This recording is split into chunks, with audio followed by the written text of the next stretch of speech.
Why was Modlin Legal founded? I was working at a firm, and I wasn't happy with what I had to do there. Even though I had no other options, I quit.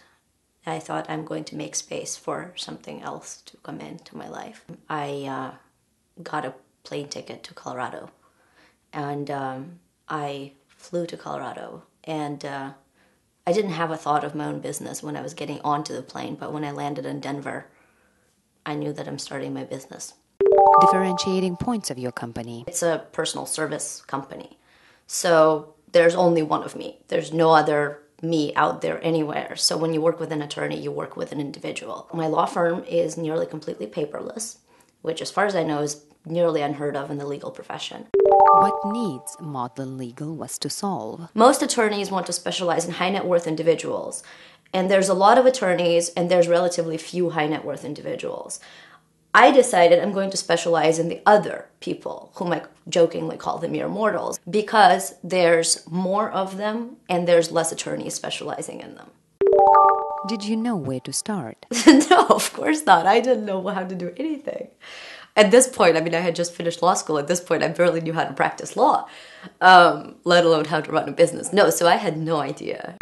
Did you have any obstacles? Since I started having the solo practice, I really have not hit any walls. I'm so happy with what I do that I don't see them as problems. I see them as, hey, an opportunity to solve another puzzle. Were you ever afraid?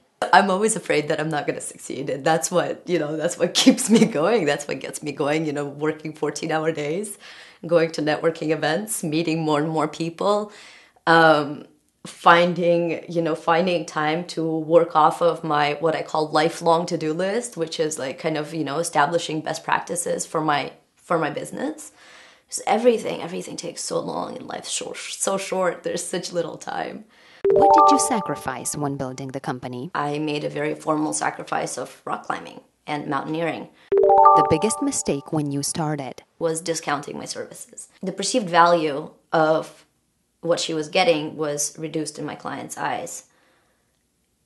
And that pretty much undermined my credibility and made the rest of the working relationship very unmanageable. Biggest mistakes young entrepreneurs make. In personal services business, I imagine people probably undervalue themselves. They don't believe that what they have to offer is good or is worth its market price. Where did you find that courage and belief? I keep actually trying to find the answer to that. I don't know. I'm not sure what actually snapped. I mean, something in me changed at some point. For me, it was really challenging, and childhood was pretty much poverty and uncertainty and lack of safety. So maybe I'm just kind of like desperately struggling to not end up there again or something. I don't know. Cultural influence on how you do your job. I think Russian people are probably some of the cynical people in the world. And so the ability to imagine the worst case scenario comes very natural to me. And that goes for, how I do my legal work. But I think that also goes for how I run my business. Qualities needed to start a business. I'm tempted to say that I actually believe you can develop anything. If I truly believe that about myself, I, by default, have no limitations. My only limitation is time. Passion is absolutely a must because it's a lot of hard work and something has to keep you going. You need discipline to force yourself to do things that you don't like doing because your business needs it, even though you're absolutely exhausted and you'd rather be absolutely anywhere else. What makes you successful? If you have a good service, and if it's well priced, and if you do a good job, you're going to have clients. People like excited, passionate, happy people. And I'm an excited, passionate, happy person. So people are just kind of generally drawn to me. And I think that's why referrals just keep coming. Do you attribute your success to anything? I used to say, universe has been kind to me. I recently have changed my mind on this. I'm basically thinking it's not the universe, it's me. I'm doing this. I'm making this happen.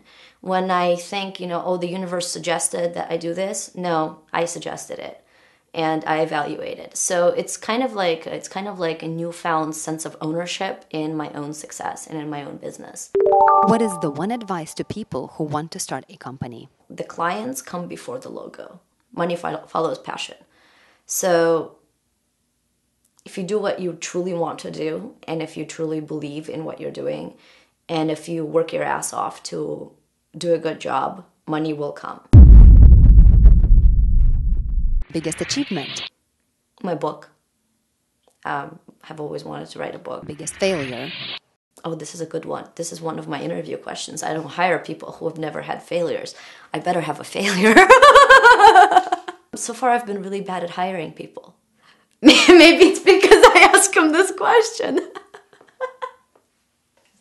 Best advice given? Hearing that a huge, like 80% of business deals close after an enormous number of attempts, like 7, made me stop feeling like an idiot when I had to follow up 5th, 6th, 7th, 8th time on somebody who's been procrastinating on their estate planning for 40 years. Worst advice given? I don't know, I don't keep it in my head. Favorite thing to do to end the day? Coming home, closing the door, and being alone and quiet.